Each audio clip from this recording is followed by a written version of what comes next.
Frontier Opening Bell. This is the show. Welcome to the show this 4th of June 2021. I'm Temple Ashaju. We've got Luke Ofojebe joining us from Vetiva Capital Management in Lagos, Nigeria. Luke, thank you for coming through. Ali Kansaju, CEO and founder of Reach Frontiers Management in Nairobi, Kenya. Thanks a great deal for joining us this Friday morning, Ali. Really good to have you on the show again.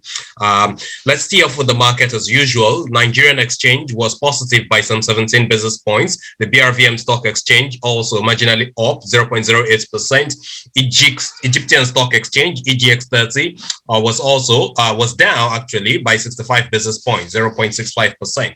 The Nairobi Securities Exchange was down 0.15%. Johannesburg Stock Exchange also closed southward 1.82% down yesterday, Thursday, the 3rd of June 2021. Let's now look at the Eastern African markets headlines, where WPP's CAN Group is to delay 2020 financials release again.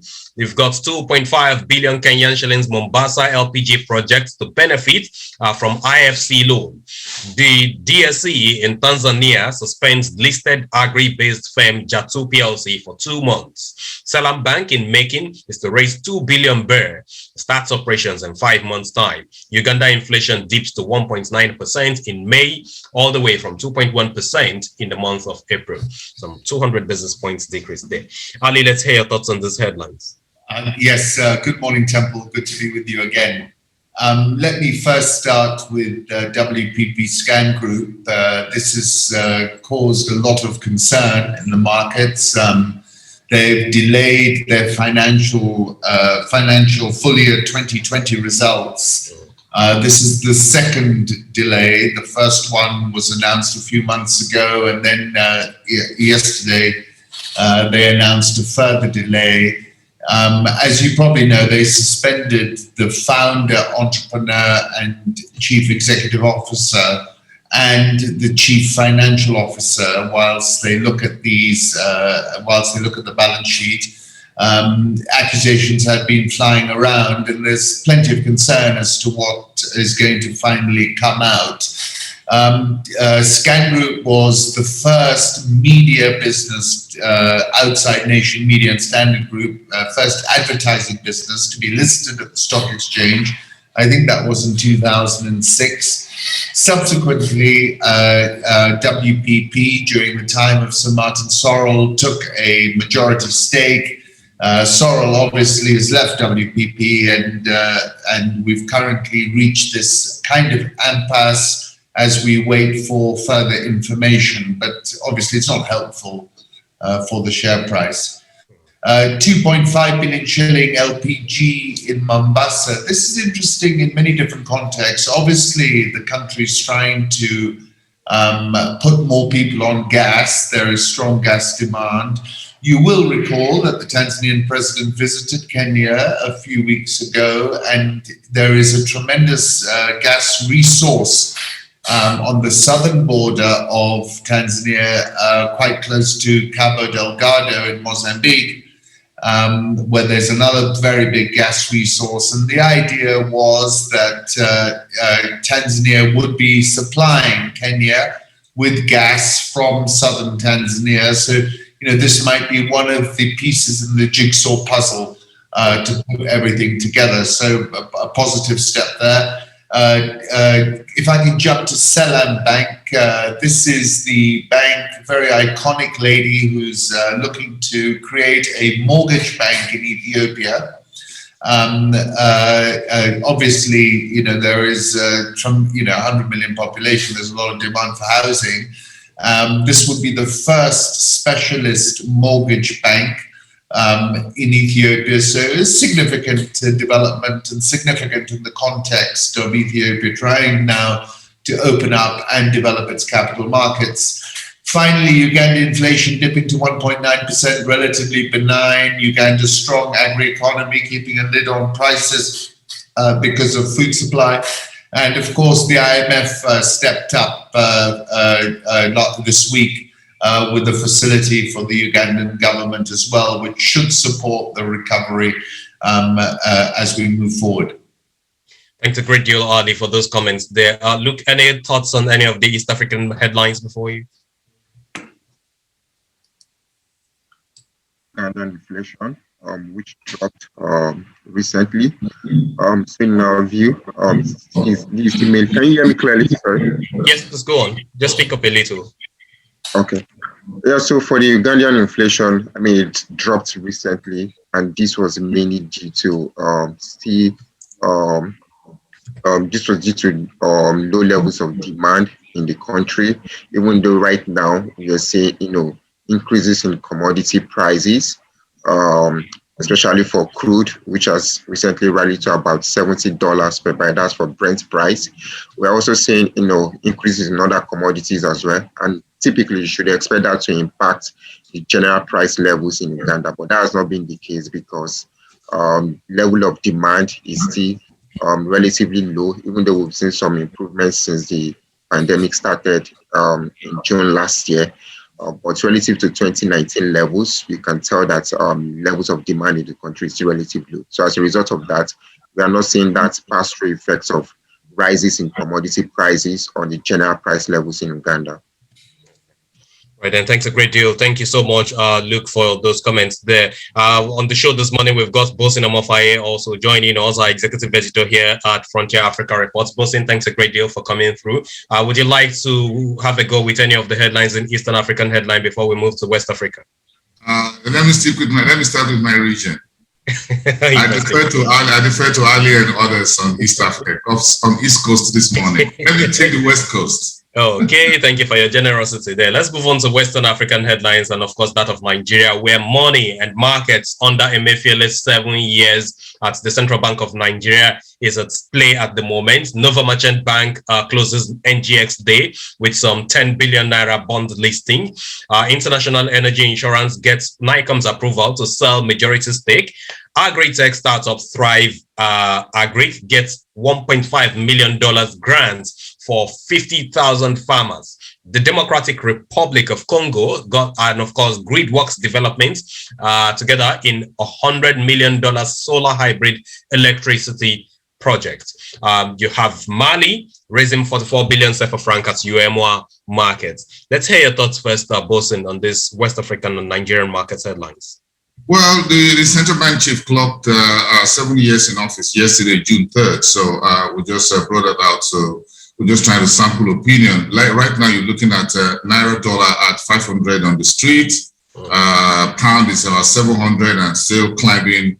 I think we're back to where we were around the Naira dollar about 3 years ago or thereabouts, between December and early part of 2019, I guess. So right now it's been a very tough time when you look at the last 7 years. 2 recessions under the administration, 1 pandemic as well. So it's been a very rough ride, a very turbulent drive for the central bank governor. I don't envy him because his job has not been made any easier at all by the fiscal space in which there's been no cabinet change except the security chiefs recently.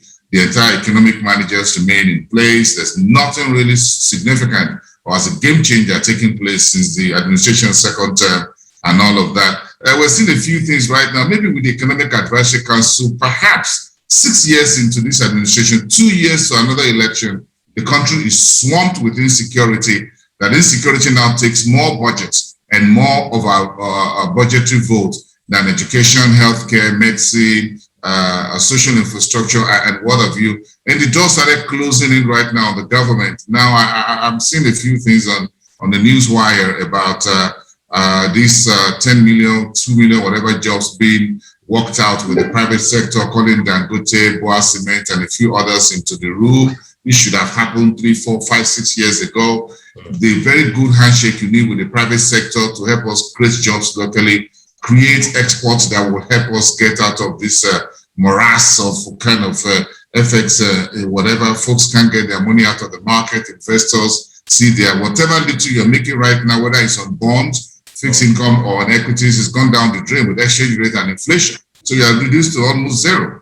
So it hasn't been an enviable 7 years for Godwin, by the way. So that's my take. Thank you very much, Bosin. Luke, your thoughts on any of the Nigerian headlines and West African headlines there? Let me just add more to what Bosin just said about this Emefiele clocking 7 years. as the CBN governor. So really, the major issue with this administration is the fact that we are having excessive controls over exchange rates in Nigeria. For instance, you have the monthly limit of about $100 for every individual in Nigeria. You have the restrictions for access to FX for the importation of things like rice, sugar, dairy products, and a couple of others. So this controls actually send negative signals to foreign investors because they are aware of this and they understand that if there is any slight shock, the naira is going to be devalued further. So they just want to, leave the market.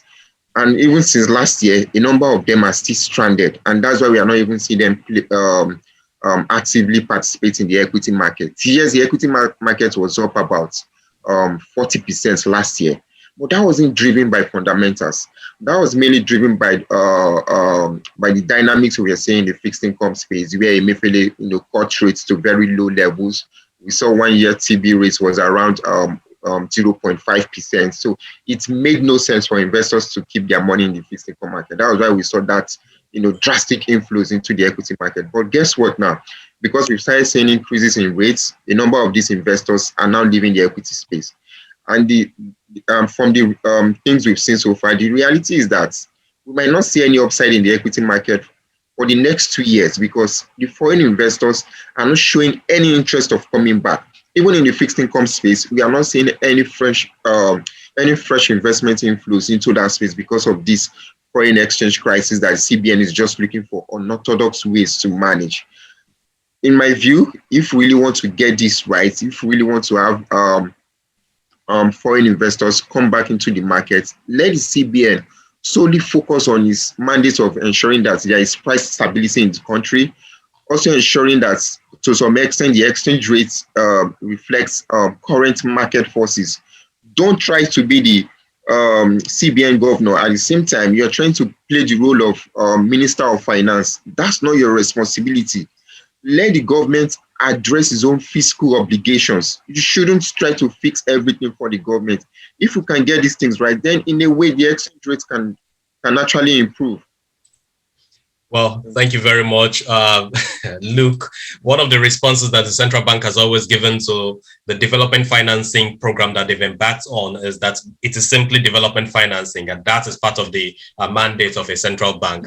I'm not speaking for the central bank. Anyway. No, I think that is different, Tempo. I think development finance is a little bit different from what Luke was just speaking about. In other words, look, interest rate fixing effects. Look, let the fiscal authorities generate effects.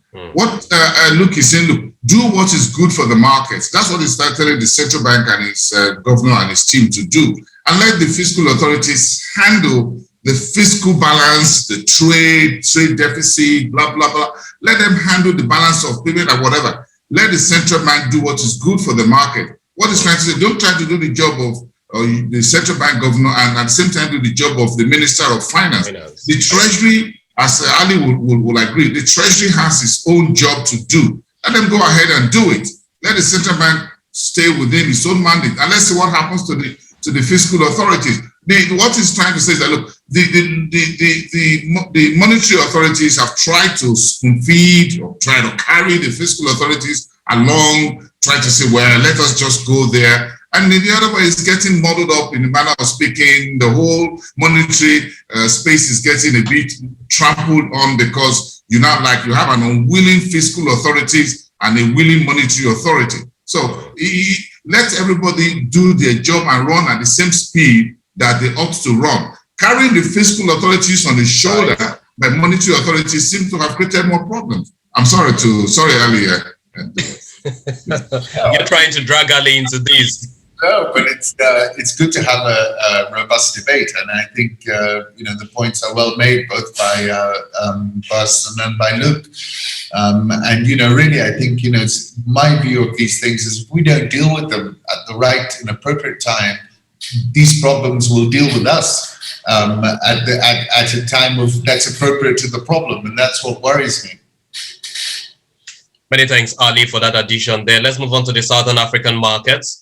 Botswana's $7.5 billion public pension appoints SA admin NMG benefits. Stratum to South Africa's revenue service. UN getting hands on crypto customers' data. What a headline. Pan-African Resources gets renewal of Bebatin mining rights for 30 years. Burger King, South Africa's acquisition stopped over drop in Black Economic Empowerment Holding to 0% there. Ali, Stratum is confronting a regulator. It looks like their interest is more in the area of transfer pricing and not revelation of some data or something. Yes, I think that's a pretty robust response to SARS, and I commend them for being as muscular as that headline seems to suggest. Look, this is a constant battle between the regulator and these exchanges, and ultimately, I suspect the regulator wins, but I think Stratum is sending a good message to its participants on the platform, saying, we'll do our best to protect your privacy. I was looking through this morning at the COVID scenario that's unfolding in South Africa, which is in wave 3. In numbers are starting off a relatively low base this time, but are growing very, very fast. A concern, I saw another story about Namibia where 3 people operating in State House died of COVID. I saw a report out of Congo where there seems real concern now. 5% of members of parliament have died from COVID in the Congo. And my friend who's based in Kinshasa is telling me there are lockdowns happening everywhere. You can't get a bed in any hospital. So, I do have this concern that India might be a precursor of what we're going to see happen on the continent, particularly with those countries which have a strong connection. Here in Kisumu, which is by the lake in Kenya, numbers have grown exponentially as well. So, I think that story sort of drifted off a little bit. We thought we'd got over the worst, but if I'm seeing these very explosive scenarios developing in all corners, South and in East Africa. Uganda's test positivity rate is nudging on 20%, for example. Getting back to your headlines, what's interesting is the rand, which is defying all expectations. If you bought the rand last year, you could have bought it against the dollar with a 19 handle, and now it's at 13 something. Tremendous recovery. First of all, I think people have been more impressed. Notwithstanding the risks in South Africa, it looks less risky than Erdogan's hocus-pocus monetary policy, where the lira is hitting record lows every day. Russia, which yesterday announced they were going to divest themselves of dollars. So I think investors have sort of gone back to the rand. Plus, you've had this monthly, the trade position has been in surplus every month as they dampened down imports and increased exports, particularly farm exports and minerals and metals. So quite an interesting story. Just going to Botswana, one of the richest countries in Africa, a very big pension fund, public pension fund. That's really meaningful amount of money they can move around. And they tend to have good corporate governance. And so, that would be a significant win for the administrator. And then finally, Burger King, this is all about, black empowerment. Obviously, they've fallen foul of that rule, but I suspect the acquisition will go through in due course. Thank you very, very much, Ali, for those comments there. Also, any additions? Yeah, I think I like the SARS and the crypto guys. I think the jury is still out there. The fight back has started. Let's see how it all goes. Okay. Thank you very much, Bosin. Thanks so much for that contribution. Let's move on to the Northern African markets now, where Bank ABC Egypt's chairman, Akram Tinawi, steps down. Taqwa Arabia to get some 916 million Egyptian pounds from NBE to expand investments. EIB CIH Bank signs deal 640 million to support SMEs. Tunisia's Panoro Energy first quarter earnings shows some $77.2 million turnover. AfDB, Tunisia signed 2 grant deals worth 1.867 million dinars, something to boost investment in that country. Ali, let's start with you before we get the position of the remaining 2 analysts. So what caught my attention, to be honest, was the Egyptian FX position. They've literally clocked as much as $40 billion in reserves that they're holding. And I was just comparing it to ourselves in Kenya and in other parts, and that's a pretty good position to find themselves in. And I think that speaks to the stability of the currency as well. You know, you've been in this range now for quite a while. That FX stability also then multiplies because it brings in capital, which is happy to put money into the currency because they are not too concerned about the FX risk. So I think, we forget this positive feedback loop that works, and the Egyptians understand how to play that game very, very effectively. Bank ABC, chairman stepping down, I don't think that's super, there's nothing untoward in that. And then I see the AfDB stepping up for Tunisia. Yeah. As you know, Tunisia has applied to the IMF. There have been some complexities. It's a very tourism-dependent economy, but a very smart human capital base. So, I think they will get the money from the IMF. The IMF has been generous to Africa, Uganda, DR Congo, the last 2. So I think overall, whilst it remains tough for these tourism economies, the IMF will come and do some heavy lifting on their behalf, and the AfDB too. Many thanks, Ali. I understand the IMF's total loan to Africa so far is standing around $15 billion right now, thereabouts. Well, I do hope that all of the African countries that have taken these facilities will somehow be able to pay back, as it went due. Both of your thoughts before we hear from Ali. I think the AfDB has done pretty well with trying to tie its loans to projects across Africa, whether they are rail, airports, and elsewhere. I think AfDB will not likely put any money on the table that is not bankable. I think that accounts for almost zero in almost all its lending portfolio. And you can see the bridges, the new one in Zambia, the one that is connecting a few other countries in Southern Africa and Central Africa. I think let's give them some. They are not just projects that they just don't throw money around like that, because they have a very strong shareholder. They have a whole good process, a whole tight process in terms of approvals for funding that is tied to projects. I've seen a few of the agricultural projects in northern part of Ivory Coast a couple of years ago, the boots on the ground.